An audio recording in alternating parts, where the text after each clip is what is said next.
Welcome back to Dum-Dums and Dragons, where improvisers who've never role-played before journey into the world of Dungeons and Dragons. I am the Great Wizard Bukake, your host. Our party are definitely at an impasse. Butthole asked for advice on being a god. Quinny told him he wasn't cut out for godhood, and after Butthole ended up naked and running away in a boat, Gartok used his magic to bring the party back together. But what will happen now that our beefing heroes are all in the same canoe? Find out next on Dum-Dums and Dragons. Quinny and Gartok, you have just dimension-doored into Butthole's sad, naked boat. You have landed safely. You passed your checks and as a result didn't tip into the river. You are on the River Arken in the Dale Lands, headed southeast towards Sembia by way of the Abbey of the Golden Sheaf. You just met Fuhar in the woods, a helpful swamp guy who was trying to help bring peace to the distress of the party. However, Butthole stormed off, and then you stormed off after him through space and time. So you've just arrived in the boat. Butthole, as a reminder, you are wearing a very comfortable towel. Or you may have stripped down now, I don't know. I think he would have left the towel. It'd be weird to swim with the towel. And you walked into the river, Fair enough. Yeah. So bringing the towel with me would have been a real dick move. Sitting naked in a boat, Goblin Jr.'s there with you. These two drop in. This is not on my planned part for the session, so I'm just going to turn it over to you guys. Butthole immediately does a quick glance at the water and the speed the boat is moving. Tom, how fast is this boat going? Like, to ask a specific question, yes. It's a little spoilies, but it's okay. If we were to continue down this river for, say, a minute, would it be more than 500 feet? Oh, how fast is the current? Fucking no. 500 feet. Let's see how far Are we traveling? Yeah, are we at a walking pace? Are we fast? Are we at a jogging pace? Yeah, you referenced deliverance earlier. Like, are we moseying kind of through the swamp? 50 feet per round? Well, because like at 30, a jog? Because we get 10 rounds in a minute. Yeah, so a not quite a regular dash. walking person would move 300 feet. This is some bullshit I know Tom just does not need right now. So at our normal speed, 300 feet in a minute. A dash would be 600 feet in a minute. Yeah. Which, like, I know me personally, I'm not a player character then. Just that's what that means. Tyler's not as fast. I can't do 600 feet in a minute, I don't think.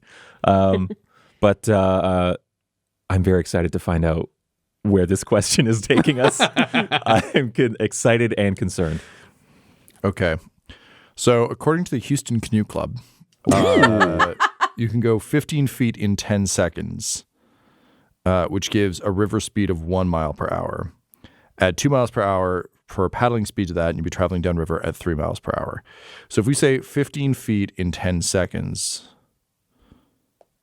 but you're already moving, you could walk at 30 feet. Yeah. This is like D&D, which is not completely congruous with reality. No, it's also boats versus land can be a factor of walking speed. Also, there's a certain amount of current, which is its own question in any river, which is like, how much is that adding? So I'm inclined to say that you're not traveling at a deliverance casual speed. I think there's a bit of speed to the boats going down river. There's a decent amount of speed here, but I honestly can't math it out for you. So Ryan, if you want to do something as Butthole also would not be able to math it out. Be aware that you're going at less than the speed of a horse, like on horseback, but certainly faster than a walking speed. So a light jog, 450 feet. It's fine. 450-ish feet. To account for the Coriolis effect. Oh, that's true. I don't know if that applies here. Incorrect. Well, you should always be accounting for the Coriolis effect, Laura, at all times. It doesn't affect you. I'm doing it as I reach for this It really drink. doesn't affect you. And like, it doesn't affect us on Earth, but in Dumb Faerun, how much is the Earth curved? Well, that's not Butthole's the gonna look up at the two of you. Man. You were talking about something different. I know, I picked a different one. Now we got to talk about nautical miles The and stuff. Coriolis effect. Wait, what are you two doing here? Who's with the squad? Crendon and Fuhar Gobblesnoff. Okay, he's going to cast Banishment at level 5 and banish these two to the ethereal plane. Counterspell. Okay, let's look at some cards. Counterspell at level 5? I can only do level 4, so I might have to roll, or I might just not be able to do it. I can't remember which way Counterspell works, but I'm going to try. Okie dokie. So for banishment, both of you will need to succeed on a charisma save. DC 18. DC 18 or be banished. However, we should look at counterspell. Counterspell, because it's higher than the level that I'm casting at, I'm locked at level 4. All of my spells have to be cast at level 4. Level 5 means I have to roll. DC is 10 plus the spell level. So I have to do a... DC 15. Yes, using my spell casting ability. I'm still rolling a save, that's though, right? Not my attack bonus, attack bonus. My spell casting ability. So that's just my charisma. So it's only plus 3. Okay. Laura, you don't need to roll unless Tyler fails his check. All right. Natural 20. The power of friendship. So Butthole, you attempt to banish them to the ethereal plane. Quinny yells counterspell, throwing up his hands. His magical eye flares, and they remain in the boat with you. Wait. Yeah, what the hell, No, man? no. Oh. I'd like nobody say anything. I'm just going to go into my pack. I am wearing the cloak. It's not called the Cloak of Farch, but it is the, It was a vestment of House Farch. Vestment of House Farch. Thank you. That means, though, that I'm not using my hooded cloak, which I have had since I was like a level 1 thief. Mm-hmm. So I just reach into my pack and just put my cloak over No, Butthole's. I don't want it. I don't want your. Okay. I don't want your fucking cloak. I fold it up. And I'm like, okay. Let's just sit.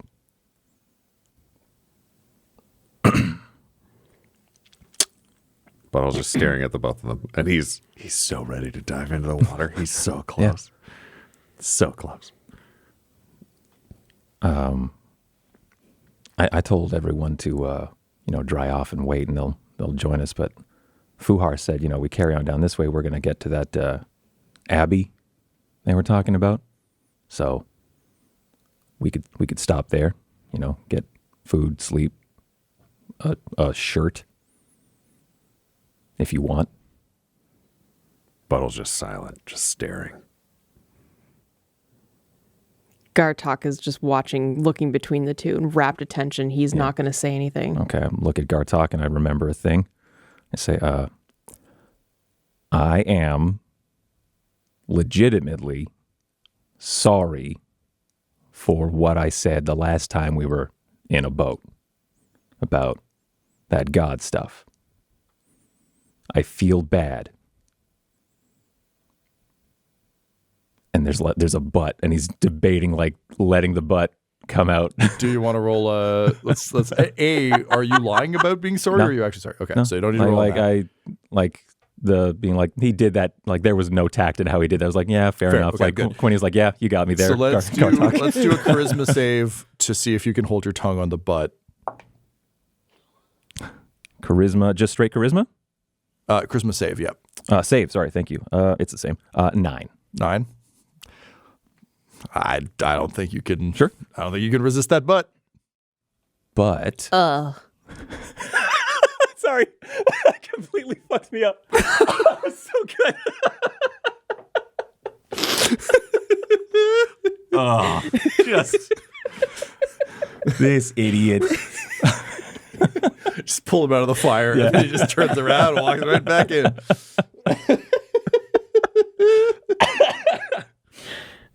Oh, sorry. That was so good.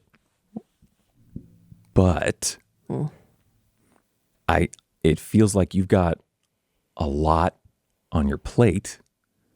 And when I said that thing, what I meant was I acknowledge that you have a lot on your plate, and maybe you shouldn't have to do all the things that you are trying to do.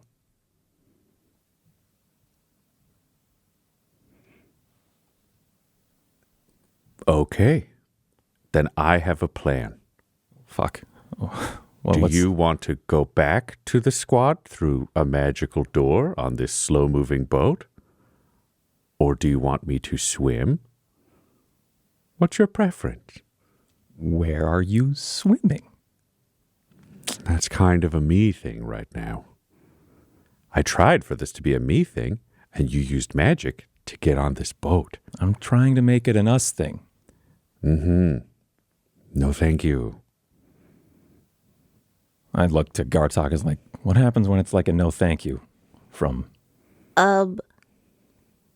I would like to acknowledge everyone's abilities, right to make their own decisions and self-determination. That's kind of my thing. But a second butt. I'm swimming. no, Butthole. He's going for a swim. He We fucking just hates need his to boat. know where you're going. Goblin Jr. does a little dog salute and then just rolls off the side of the water. It says dog You're not paddling helping. after Butthole. Butthole, we need to find you later. Swim. No talk. Are you swimming against the current, or are you swimming with the He's current? swimming with the current, but he's not going faster. I was gonna say than we're the in a boat. I'm It's like going Butthole. laterally. Oh, I'm okay. getting out of I'll go for a run. I don't give a shit. So Butthole swims. Can you roll me an athletics check? Sure. I'm guidancing myself. Fuck this. That is a 23. 23. Butthole swims to shore, drags himself out, and just takes off running into the woods as a naked man. And I'm dashing, so I'm way faster than that fucking boat. Well, you want to compare dash speeds, sir? To a boat? Yes. My boots of springing and striding and cunning action. Well, here's the real question. Do you respect Butthole's wishes and let him go, or do you That's chase the thing of like, I think we stood there and watched just die, splash, splash, splash, splash, up on the thing, just through the fucking jungle. We're just like standing and turn back to Gartok of like, what was the butt? The butt was just, we needed to know where he was going so we could meet up afterwards. If he wants some alone time, he could have some alone time as long as we're heading in the same direction. All right, well then we need him on the boat because that's how we know where he's going. He runs into the jungle. Who knows where he's getting to? And I'm out of 4th level spells. I can't locate a creature anymore today. I don't know why, but I believe Gartok does level his spells. Like for anyone else in the meta, for Gartok, there's a list. Opens a of notebook spells of notches. with Like, their no, levels. I can't do it. Sorry. Not today. Oh, I forgot. I needed to erase one. I only started with 24 levels of power. I say, can you handle the boat? Like, get it over to the shore, and then Yes? yeah, all right. I got to go after him and talk him into taking the boat. We will leave him alone, like you say. You know, he has his choice, but he should be on the boat. He's naked in a jungle. He should be on the boat. Wait, am I going back to Fuhar, or are we just going to continue? You and I should go back together. Okay. Okay. Break. I dive in. Okay. I need an athletics check. Yeah, -1 athletics check. Here we go. -1. So 7. 7. Boat keeps going. Yeah. Jungle keeps going. Yeah. Quinny does not keep going. You struggle and you splash, and the boat drifts away. Butthole runs off into the woods. Yeah.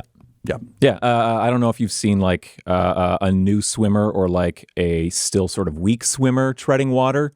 But that is the kind of look of like that sort of urgent, strained neck muscles above the waterline and just kind of a general shaking going on as you may not be able to tell, but there is just like limbs freaking out under there, right? Just Springing, striding. Yeah, you don't in all have directions. the efficient movements figured out yet, so it's just like, go on without me. I'll get him. Just And with that, a butthole disappears from sight. Gartok, you're the one in the boat. Yeah, so Gartok's got like one of whatever oars we're using. Gartok is now rowing against He's the current. he's got a oar. And he's just gonna get to Quinny and try to. Oh, hang on now. He's gonna try You're to going get to try? to All Quinny. right, give me that athletics. Athletics 23. But did you take into account the disadvantage you have on a physical check based on being tired from riding horses? That one. Now, have you considered? And see, if you'd considered the Coriolis effect, you wouldn't be having this problem. Gartok, hits me in the head with the oar. you I go grab under. an oar. That's a very good selling. Yeah, you grab an oar, you go to turn the boat, the oar snaps because you got it for Rick Slick. You grab the other oar, use it to turn Rick. around. The boat starts spinning. Boat hits Quinny. Quinny goes down. Quinny comes back up. You hit him with the oar. He goes down. He grabs the side of the boat. The boat tips. You and the chair go in. And after much frustrated flailing and struggling, You just feel a stick poke you. They both get dragged out of the water by Fuhar, who like goes around and like screws a little hook on it, drags the chair out of the water, like shakes off all the river stuff, and say, "Well, you see, this is the thing about just taking off all half cocked. Sometimes you end up in the water again. Did you decide to leave your naked friend alone?" No, I see. Coughing up water, just dear. All right, well. Yeah, we decided to leave him alone. Yeah, okay. Well, you tell you what. Why don't you two come back upstream a little bit? We'll get you dried off. We'll get this. Gonna have to dry this chair by the water, I think, to make sure it doesn't get rusty or anything. And we'll get you all set and then down the road. Your naked friend seems like he can take care of himself. Besides, we got his armor and that sweet bag he's got, and he'll probably want those back at some point. So I don't think you'll go too far. I don't know. I haven't seen him act like this. No, never. Well, kind of in a. He was kind of like this, as far as I heard, after Alan accidentally blasted him with a fireball and burned his face up. I was dead at that point, so I hadn't actually seen him like that. But I haven't seen him like that either. Twins, anyway. And Fuhar just chews in silence. Says, "You folks have lived quite a life. Well, come back upstream, I guess." Oh boy, Fuhar, what you got yourself into this time? You got folks back from the dead. You got a guy running around. There's someone named Alan who likes to blow people. Hey, is Alan one of your friends back at the camp? Not at the camp, but a friend, yeah. All right, but not hanging out with my possums and my squirrels and my. Oh God, she's so far away. Yeah, that's good. Yeah, it's good. Old Fuhar doesn't need someone blowing up his stuff or his friends. That doesn't sound like a friendly thing to do. And he spits and he says, "All right, come with me." And he just throws you over his shoulder, Gartok, and he's pulling the chair along. Oh, this is nice. And the chair is just like clogged with all sorts of like riverbed shit, so it's just going to take a little bit of doing. Quinny, you kind of give one last look over your shoulder to the far distance. Obviously, you don't see Butthole or anything, but he is long gone. And the two of you make your way back to camp. So a few hours later, the chair is repaired and ready to go again. The Butthole's armor has been dried off and cleaned and polished. You have food if you want it. I don't know necessarily that either of you would after this ordeal, but maybe you're feeling physically refreshed if somewhat sickened by how things were left. There are enough boats that you can all kind of manage.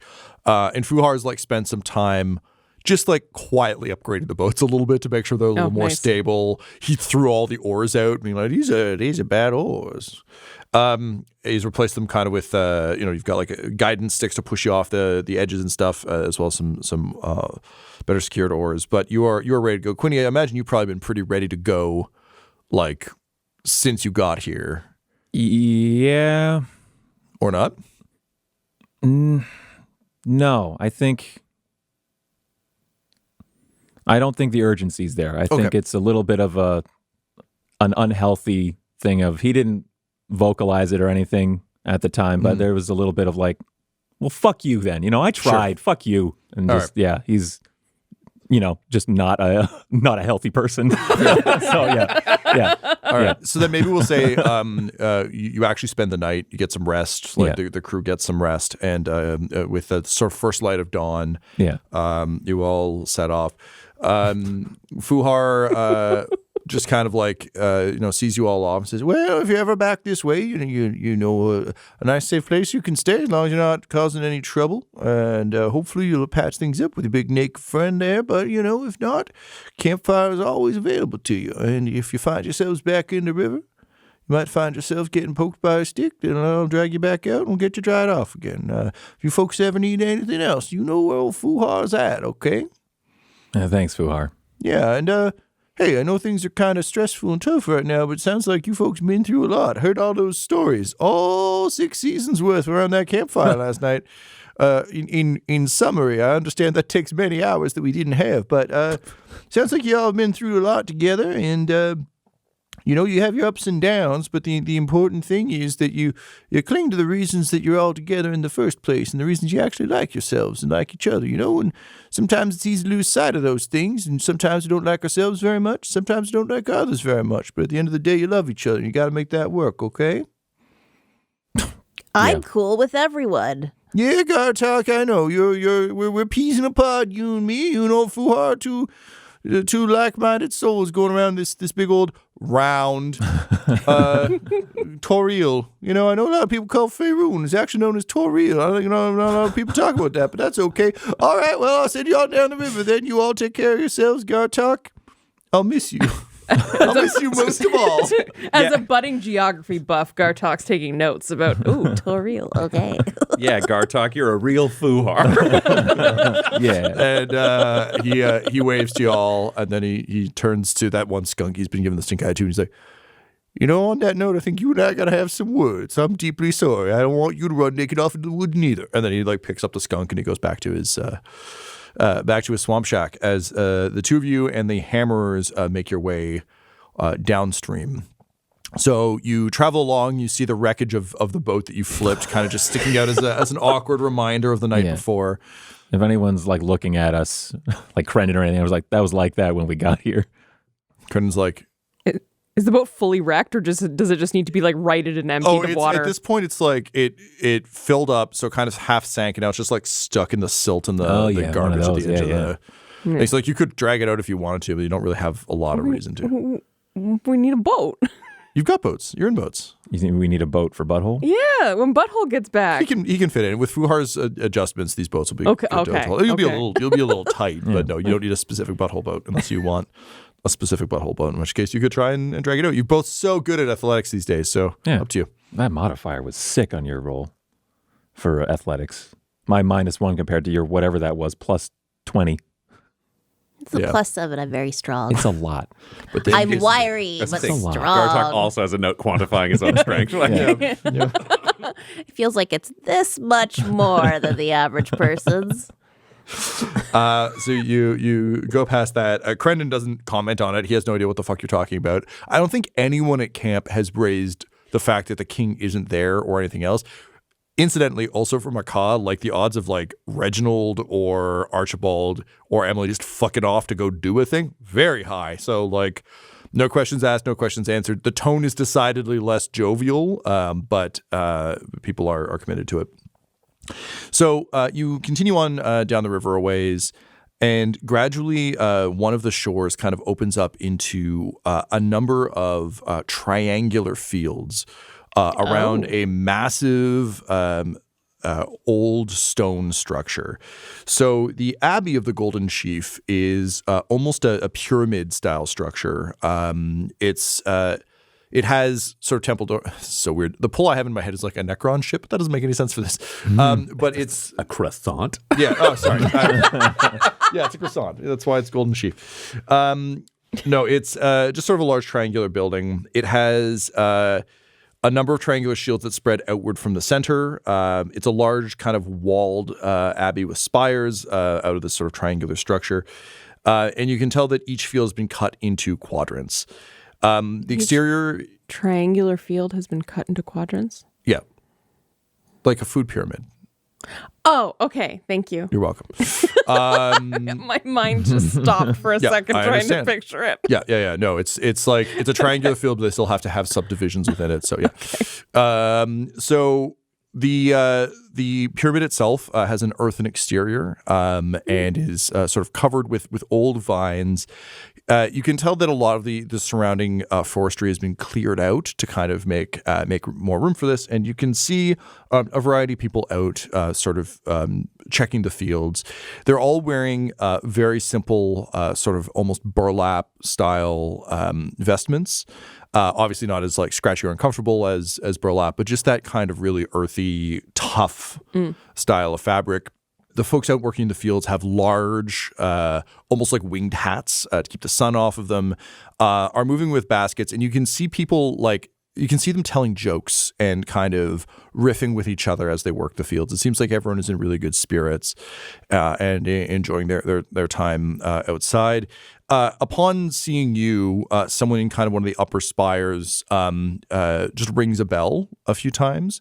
And the folks in the field kind of look up, see the boats coming, and they start to wave. And you see someone leave the abbey and start kind of picking up his skirt and just running towards the riverbank. He trips at one point, like gets up, dusts himself off, kind of says something to himself, steadies himself, and then takes off running again. And you can see docks, small docks that are set up, and he just sort of yells out, "Ahoy there! Pardon me, travelers. Do you need rest or care of any sort? We have food to spare and fresh beds and good stories to tell and good spirits." Do you also have a large naked man with a wolf? That's an oddly specific request, but no, I don't believe we do. But please, come in. You're clearly in search of someone. Perhaps someone here has seen someone matching that description. Please, come in. And he gestures to the docks. His is made of the same burlap material, but has been like, it's the equivalent of if you tried to make like holy vestments out of burlap. So it has the visual look of a very like, hello, I run an abbey, but it is all made of the same material. So there's really no distinguishing. It's like an unpainted miniature, just sort of standing there. And he just patiently waits to see if you pull up. Heck yeah. Great. So you pull in, and he just smiles broadly and says, "Oh yes, welcome, friends, to the Abbey of the Golden Sheaf. It is a pleasure to make your acquaintance. My name is Stuffins McGassie, and I am one of the brothers of the Golden Sheaf. We serve here to ensure that food and succor reaches all corners of the Darelands, and we also do some wonderful trading with folks from outside and travelers like yourselves. So if you have any exciting seeds or things you would like to trade that we could perhaps grow in one of our many triangular fields separated in quadrants, we would be most happy to trade with you. But food and rest are not for sale. They are free and welcome to you. So please come in. We'll see if we can figure out some more information about your naked bald friend. Yes? Wait, I didn't say he was bald. Yeah. Well, What that's is this? just the DM knowing facts about a character. I figured. Perhaps he has hair. I don't know. You tell me. Anyway, please, come in. Thank you. Hi, I'm Gartok. Gartok, it is a pleasure to make your acquaintance. And yours. Oh, thank you. That's very nice of you. And how about you, sir? Quinny. Quinny, it is very nice to make your acquaintance as well. And he proceeds to do this to each and every hammerer in turn. And then he welcomes you off the boat. You just watch 3 actors all be like, do we make him do it? There was an internal battle. I'm like, And we all decided not to. We love you, Tom. yeah. But we thought about it. This time. Yeah. After the 15 sins, I think we're good to have a little my refractory battles. period before we enter that again. So he reaches into his pockets and just holds out trail mix. He says, "Can I interest you in a snack on your way to the Abbey?" This guy's awesome. Yes. I'm a little bit peckish. Thank you. Peck away! And he just like turns the hand over in your lap. Oh, sweet. Yeah, there you go. I've got plenty for everyone. And he holds out more fistfuls, and like some of the hammerers are taking it. Quinny, I assume you can't say no to pocket snacks. It turns out I can. Oh, interesting. Which all right. is, yeah. We're all learning today. Me too. Learning about myself. Yep. Quinny saying no. Yeah. Fucking shocker. Yep. So, Brother Stuffins brings you sort of down a path towards this place. And the Abbey just kind of looms larger and larger the closer you get. It's one thing to kind of see it at distance, but particularly everything around it having been turned into fields, it's just the size of this thing is actually very impressive as you get closer. And he welcomes you inside. The massive old sort of earthen doors creak open. Not because they're made of wood, but because they have to be dragged, and it's kind of that like stone screeching thing. And before you see sort of a large open space, there's light coming in from some slats in the ceiling that have been tinted to kind of cast golden light down onto the space. There is a massive carved statue of Chantea, the goddess of the harvest, who Quinny, I think you would be familiar with, not necessarily the patron of cornucopia, but definitely a god that was like, it would almost be like your local patron's best friend kind of god, where it's like everyone's down with Chantea. Chantia? I don't know. Well, Chantia, that's how I started with. So she is a very, very like curvy and voluptuous lady, arms thrown wide open, and they've managed to carve like all manner of like fruit and vegetable and grain just kind of like flying out from her, almost like she's done pocket sand. Wow. She's got a big smile on her face, and you note that she's kicking her heels up in a little heel click in the air. She's wearing like big flowing robes and just generally like a Ghost of Christmas Present level of joy and exuberance carved on this massive statue. And grouped around the base of it are all manner of offerings from all the different fields. You see exotic fruits and vegetables from places you don't even know. They're all, relatively close enough to stuff that nothing's like, what the fuck is that? It's just like, oh, okay, I didn't know that zucchini grew in a star shape. That's kind of fucked up, but all right, cool. That said, people are taking from the offerings and eating as well as they move around. So you can tell that it's sort of a create the feast in honor of the god, but it's not, the ancient Greek thing of like, and then we burn it so Zeus can enjoy it. Right. So you can see people kind of picking up snacks from there. And there are various people throughout there. There are a number of pews set up. There are a number of different sort of those beautiful old almost almanac style charts where it's like pointing to different parts of a plant and explaining kind of what's going on as well as crop rotation, all that sort of stuff. So it's a very functional sort of central room, but sort of a large joint temple worship / functional space. You can see people packing things into bags and other things to send elsewhere. And there are a number of people in here. It's a busy place. A lot of folks in burlap, but also some fellow travelers who are sitting around. So Steffens brings you in and says, "Oh, we should probably speak to the watchful sister of the earth. She is in charge of the abbey and would be happy to assist you in anything. I believe she is currently addressing some of our acolytes just over this way." And he brings you over, and there is a woman who just looks like old leather. Like she's just like clearly like farmer, has been out in the sun a long time. Her completely bald. She has a sort of a sigil of a wheat sheaf tattooed kind of on her forehead, leading up, almost like a mohawk down across the back of her head. Very, very kindly eyes under big, thick tinted glasses. You can tell that sun damage has done its work. So she kind of peers through those. A little bit hunched, very ropey, very wiry, very Gartok style strength. Yeah. She's got those like knobby hands from someone who's really been out there working with a tool. You can tell she's got an old, kind of dull harvesting scythe slung across her back. As well as just a Robley Field amount of pouches and just of all manner of things. And she's currently addressing some other folks in acolyte gear as you approach. And Steffens just says, "Sister Harkness, we have travelers." And the sister turns and just kind of greets you with a grin and says, "Hello there. Yeah, you're gonna need to wait a couple seconds. I'm just speaking to a few of our new acolytes. Pardon me." And she turns back and in a much kinder voice says, "And that's all you need to know about how to turn the manure." And there's muttered grumbling and everyone kind of smiles and nods and stands up.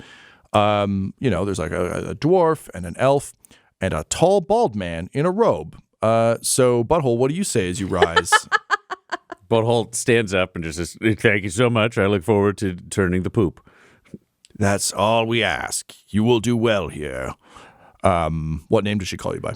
She calls him Brother Ted. "You shall do well here, Brother Ted. You and your companion." Oh, yeah. My dog Bernard, he's great. All right, so I'm going to go turn some shit. Thank you so much. "Thank you. Now." He turns and exits. Yeah, I was like, go do poop work. hold on. So hold on, what? Are you confused about the turning of poop? No, we know that guy. We gotta. Well, you know Brother Ted. His name is Butthole. We know Brother Ted. We know Brother Ted. All right, I need a deception check at disadvantage from both of you now because Quinny. Oh, that was a whiffed nat it. 20. Oh, that's a 4. 12. I got a rock. I think that was a 9. 12?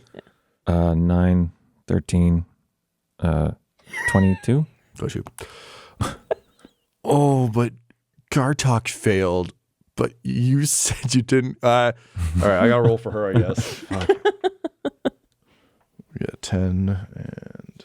So she just kind of narrows her eyes and tilts the glasses down and just says, well, it seems like you maybe know Brother Ted, but you also seem to be calling him by a fairly offensive-sounding name from the sounds of things. Yeah, I'm mad at him, but we're friends. So, yeah, brother, he's Ted to us. So wait, you're mad at him. So you have brought violence and I didn't say I was going to hit him. We're having a slight misunderstanding at the moment, and it's led to some unfortunate words being exchanged. We've come here hoping to find him and make amends. I see. And you value the exchange of words, do you? We do. Excellent. So do you know what an oath is? I do. I've actually taken a very important oath myself that has defined my path in life. Okay. So an oath has value to you then? Absolutely. Well, Brother Ted has sworn an oath to Chantea to serve as a brother of this abbey. So if you want to have words with him, you'll have to wait. Gartok glares at Quinny. Quinny just rolls his eyes like this, we got a job to do. You'll have to wait until he has done his shift. Everyone here pulls their weight. Well, how long is the shift? Well, he's out there he's got the second half of the day. We have a siesta, you see. It's when you break your day up with a little nap in the middle. So siestas just happened. That means that shift is done. And now Brother Ted and Bork Brother Bernard are off on their shift. So they will be turning the poop for half a day. But that's perfect. Why is that perfect? Well, because we have no seeds to share and we have to give some sort of offering. But what I can do is spend 8 hours and enrich the land for an entire year so that when you harvest it, it yields twice the crop. Okie doke. That sounds excellent. Well, thank you, small goblin. That is greatly appreciated. Yeah, it's like a half-mile radius, so maybe I'll just go wherever the middle of all the fields are. I mean, is it? She's like, now she's really into this. She's like, okay, well, hang on. And she brings over. Let's figure out exactly the most efficient way to do this. Let's get this done. Drawing the tower and like angles, being like, wow, if we send you up the tower, then like maybe, but and so the two of you go off and start to figure that out. Quinny, that kind of just leaves you standing there. Gartok is going to help raise the crops. Brother Ted is seeing to the fields. How are you going to help the temple? Yeah. Fucking exploding undead. Let's go gardening.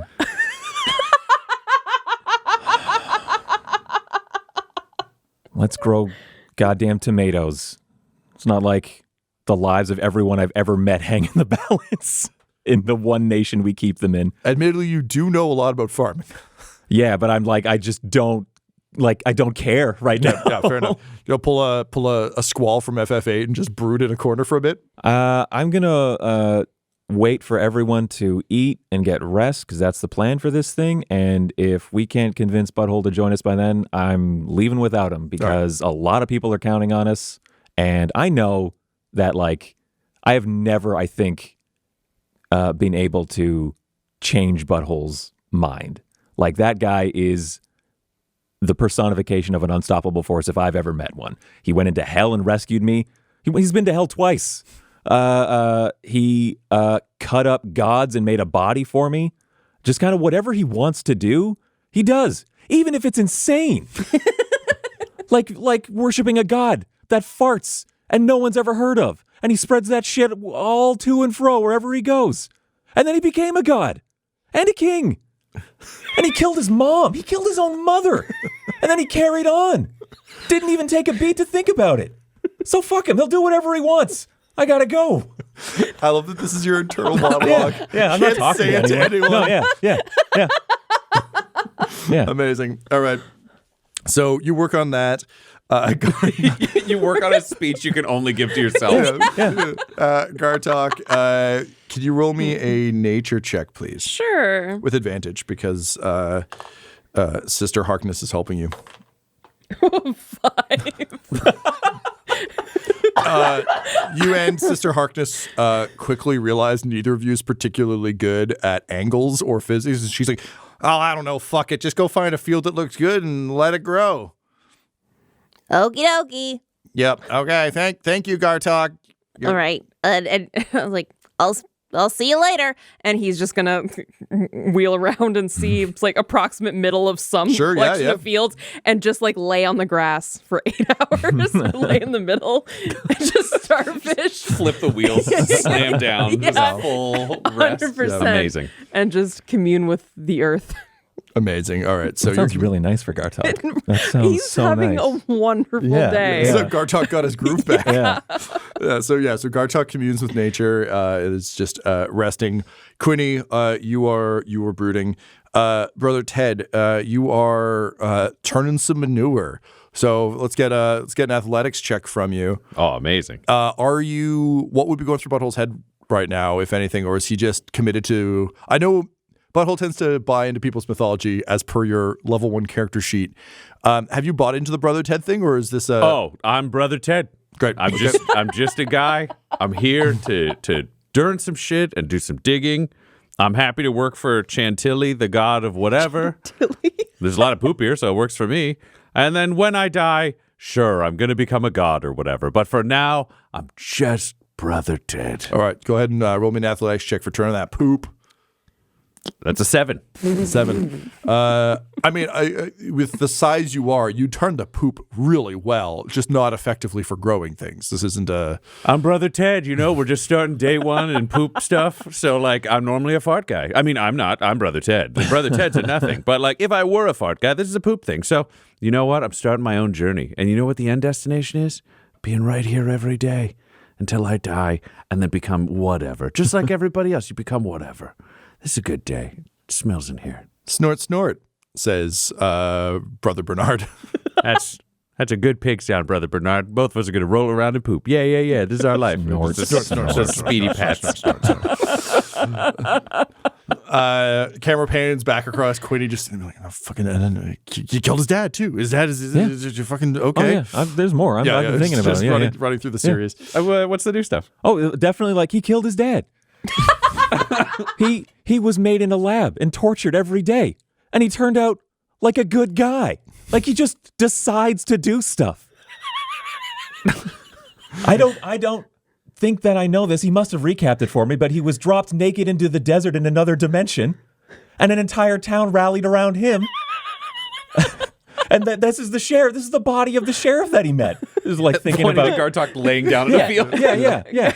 He brought this asshole flipped back. over onto his back, just eyes closed. You probably are also aware that there was a Sheriff Quinny who died ignominiously. Ignominiously. Everyone else came back. Yeah. Sheriff Quinny died. Yeah. Yep. He got mad and made up a different personality and made, I think, millions on a book deal about it. Don't even get you started on Reginald. Yeah. The camera continues to pan across to Gartok, just, laying there. You can feel dirt all over his face. Yeah, dirt all over. Just a big smile. And then you hear a gasp near you, and a voice says, "Hey, now, how? Pardon me, I don't mean to bother you there, little goblin fella, but can you tell me how you got that there chair?" Sorry? And you open up your eyes and see Wilbegot Bridge, a wizened old fella who used to run the barber shop that Juniper, you got more than one haircut at back in Tomb Slab. He says, "I didn't mean to bother you, just that chair, well, that used to belong to my pal, the deputy sheriff." What's the name? Wilbegot Bridge. Oh, Wilbegot? Is that really you? Last I checked, who are you? Wait, how long have you been here? I thought everyone from Tomb Slab was lost. Yeah, and then I got found here. How do you know about Tomb Slab? Do you know the deputy? I'm Sheriff Moss. And he's just like, "What the fuck?" And he just throws his arms around you and begins to cry. This episode of Dum-Dums and Dragons features the voices of Ryan LaPlante at the Ryan LaPlante on Twitter, Tyler Hewitt at Tyler_Hewitt on Twitter, Laura Hamstra at Hamstring on Twitter, and our DM Tom McGee at McGeeTD on Twitter. This episode's sound was edited and mixed by Laura Hamstra, and Dum-Dums and Dragons artwork is by Del Borovic, who can be found at delborovic.com. Our theme songs are And Now for That Massive Coronary and Skipping Through the Orchestra Pit Part 1 by Peter Gresser, and our ad music is No Control and Chiefs by Jazzar, JAHZZAR, all available at freemusicarchive.org. When it comes to Dum-Dums and Dice, you can visit our website at dumdumdice.com. Our Twitter and Instagram are at dumdumdice, and on Facebook at facebook.com/dumdumdice. But most importantly, we've got merchandise at redbubble.com/people/dumdumdice, or you can join our Patreon at patreon.com/dumdumdice. That's DUMBDICE. And tune in next week for more Dum-Dums and Dragons. Dum-Dums and Dice has to give a special thank you to the supreme beings of our Patreon at this time: Christopher Little, George Dolby, Richard Cranium, Gavin and Abby McDonald, Logan, Fire Unfriendly, Grandma Likes D&D, Alan, Stabby Stranger, Glitch Trick, Flynn1138, Alarain Okapi, Schrodinger's Pepper, Madre de Gatos, Lady Maiden, Garbo Ape, Locke, Sam Schaefer, Waffle Marine, Dagger Rain, Rob L, Dia De Los Hoodless, Squishy Werewolf, Remy, Funky Head, Nomad, the Wise Paladin of the Badlands, Accent Therapeutic Services in Florence, Kentucky, Lael, Shulzari, The Long Family, Jordan Oliver, Richard Wright, Brittany Fenwick, Alex Parr, Old Man Mojo, Dragonfly, The Body Barrelers, Megan Werner, A Man Out of Time, Curtis at FingerTechRobotics.com, Panda24NN, Shendra D, Your Homeboy Bones, The Gata Family, Ellis Hatch, Odigenous, and Jill and Noel LaPlante. If you want your name to be added to this list, you can join our Patreon too at patreon.com/dumdumdice. Thanks to them, and a little bit of thanks to you.